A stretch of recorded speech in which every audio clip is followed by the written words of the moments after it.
Mrs. Parker was the daughter of a butcher. She was a strong woman who could keep things to herself and was very determined. She married her father's assistant and opened a butcher shop near Spring Gardens. But as soon as her father passed away, Mr. Parker started behaving badly. He drank too much, stole money from the cash register, and got deeply into debt. Trying to get Mr. Parker to promise to stop his bad habits didn't work. He always went back to his old ways a few days later. He argued with his wife in front of customers and bought low-quality meat, which ruined their business. One night, he even threatened his wife with a cleaver, so she had to go stay at a neighbor's house for safety. After that, they lived apart. She went to the priest and got a separation from him, along with her children's custody. She didn't give him money, food, or a place to stay, so he had to join the sheriff's team. He spent all day sitting in the bailiff's office, waiting for work. Meanwhile, Mrs. Parker, who had taken her remaining money from the butcher business, started a boarding house on Fleet Street. She was an impressive woman. Many different people visited her house, including tourists from Liverpool and Oxford, and sometimes performers from music halls. The people who stayed there for a long time were office workers from the city.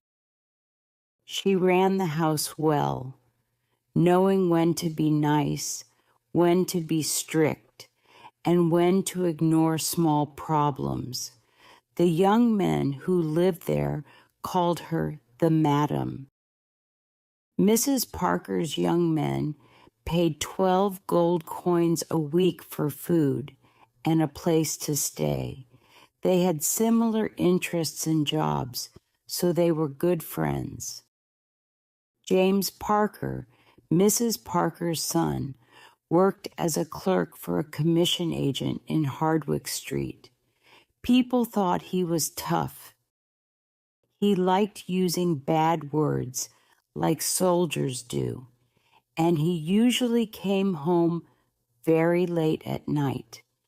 When he met his friends, he always had a funny story to tell. He was also good at boxing and sang funny songs. On Friday nights, they would often have a get-together in Mrs. Parker's living room.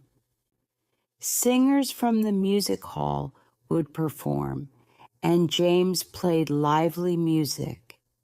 Mrs. Parker's daughter, Chloe, also sang. Chloe was 19 years old. She was slim and had black hair. Mrs. Parker had initially sent her daughter to work as a typist at the newspaper office. But ever since a shady young man started coming to the office every day, asking to speak to his daughter, Mrs. Parker brought Chloe back home and made her do housework instead.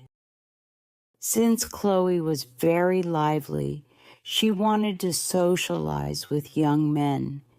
Young men like having young women around.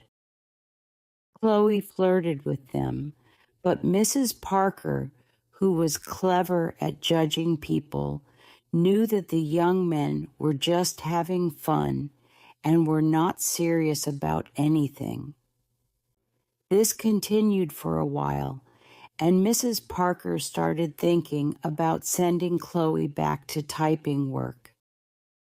However, she noticed that something was happening between Chloe and one of the young men. She observed them closely, but didn't say anything. Chloe knew that her mother was watching her, and her mother's silence was clear. There was no open agreement or understanding between them. Even though people in the house began to talk about it, Mrs. Parker didn't get involved. Chloe's behavior started to become a bit strange. The young man was worried. Finally, when Mrs. Parker felt it was the right time, she stepped in. She handled issues decisively, like a butcher cutting meat, and in this situation, she had already made her decision. It was a bright Sunday morning. All the windows in the boarding house were open. Breakfast was over in the boarding house, and the breakfast table was full of plates with leftover bits of eggs and sausages. Mrs. Parker sat on the armchair and watched Molly clean the table. Molly was Mrs. Parker's servant. She asked Molly to collect the crusts and pieces of leftover bread to make bread pudding the next day. Once the table was cleaned and everything put away safely, Mrs. Parker began to think about the conversation she had with Chloe the night before. Everything turned out as she expected. She had asked direct questions, and Chloe had given honest answers. They both felt somewhat awkward, of course. Mrs. Parker felt awkward because she didn't want to seem too casual when hearing the news, nor did she want to appear as if she had planned things out. Chloe felt awkward because she didn't want anyone to think that she had figured out what her mother was silently allowing her to do. Mrs. Parker looked at the small clock on the fireplace. It was 6 minutes past 11. She had enough time to talk to Mr. Milton and then go to Fleet Street before noon. She was confident she would succeed. Many people agreed with her because she was a mother who felt unfairly treated. She had allowed him to stay in her house, thinking he was a good person, but he had taken advantage of her kindness. He was around 34 or 35 years old. He couldn't excuse his behavior, and he wasn't ignorant because he had experience. He had simply taken advantage of Chloe's lack of experience. The big question was, how would he make things right? In such situations, there needs to be a way to make things right. It's easy for the man.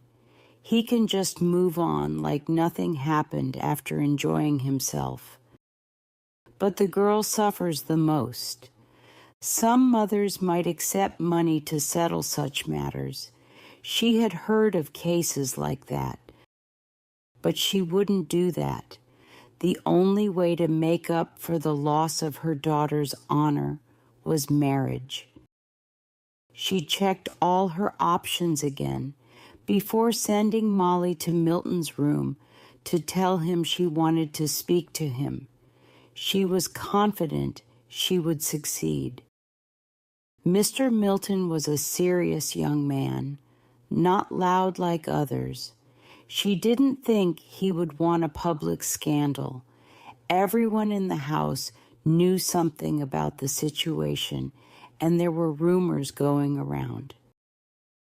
Plus, he had worked for 15 years at a big corn merchant's office, and a scandal could mean losing his job. But if he agreed, everything might turn out well. She knew he had a good income, and she suspected he had some savings too. She stood up and looked at herself in the mirror. She was happy with the determined look on her face. She thought about mothers who struggled to manage their daughters. Mr. Milton was very anxious this Sunday morning. He had tried to shave twice, but his hand was so shaky that he had to stop. The memory of his confession from the night before was causing him a lot of stress. The priest had gone over every embarrassing detail of the situation, making his guilt even worse. At this point, he was almost grateful for the chance to make things right. The damage was already done. What choice did he have now but to marry her or leave? He couldn't ignore it and pretend everything was okay. People would talk about the affair, and his boss would soon find out. Dublin is a small place. Everyone knows everyone else's business. He felt pain in his chest as he imagined hearing his boss, Mr. Simeon, calling for him in his harsh voice. Please send Mr. Milton here. All those years of hard work gone for nothing. All his effort and dedication gone. When he was younger, he had been careless and rebellious, denying God's existence in pubs. But that was all in the past. Almost. He still bought a newspaper every week, but he was now focused on his religious duties and lived a disciplined life for most of the year. He had enough money to settle down. That wasn't the issue. His family would not approve of her. Chloe's father had a bad reputation, and her mother's boarding house was becoming known for the wrong reasons. He felt like he was being tricked. He could imagine his friends talking and making fun of the situation. She was a bit vulgar sometimes. She would say things like, "I seen," and "if I had have known." But did grammar really matter if he truly loved her? He couldn't decide whether to like her or be angry at her for what she had done. Of course, he had done it too. His gut feeling told him to stay single, not to marry. It said that once you're married, you're trapped. While he sat on the bed, feeling helpless in his shirt and trousers, she knocked on his door and went in. She confessed everything, telling him that she had told her mother everything, and her mother would speak to him. She cried and hugged him, saying, "Milton, what should I do? I don't know what to do." She said she would end her own life. He tried to comfort her, telling her not to cry, that everything would be okay. There was no need to worry. He could feel her heart beating against his shirt. It wasn't entirely his fault that it happened. He was someone who hadn't been in many romantic situations. On nights when he came home very late, she would heat up his dinner for him. He hardly paid attention to what he was eating because he felt her presence beside him, alone at night in the quiet house. And she was so considerate. If the night was chilly, rainy, or windy, she always had a small cup of hot chocolate waiting for him. Perhaps they could be happy together. They would quietly go upstairs together, each holding a candle, and when they reached the 4th floor, they would say goodnight reluctantly. He remembered her eyes and how he felt overwhelmed with excitement when he was with her. But the excitement fades. He repeated her words, asking himself the same question. What should I do? His instinct, as someone unmarried, told him to be cautious. He knew he had to make things right after such a mistake.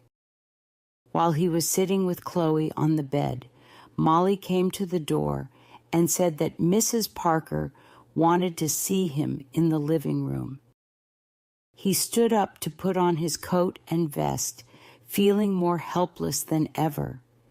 When he was dressed, he went over to Chloe to comfort her.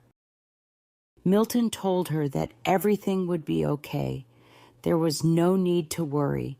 He left her crying on the bed.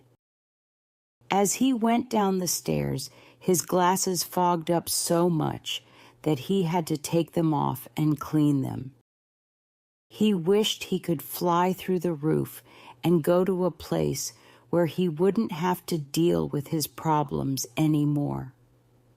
On the last set of stairs, he passed James Parker, who was coming up from the pantry carrying 2 packets of nachos. They greeted each other coldly.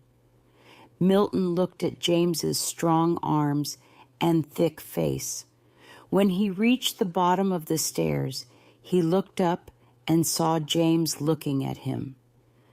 Suddenly, he remembered a night when one of the music hall performers, a blonde person from London, made a rude comment about Chloe. The gathering almost turned chaotic as James got angry. Everyone tried to calm James down. The performer got scared and said it was just a joke.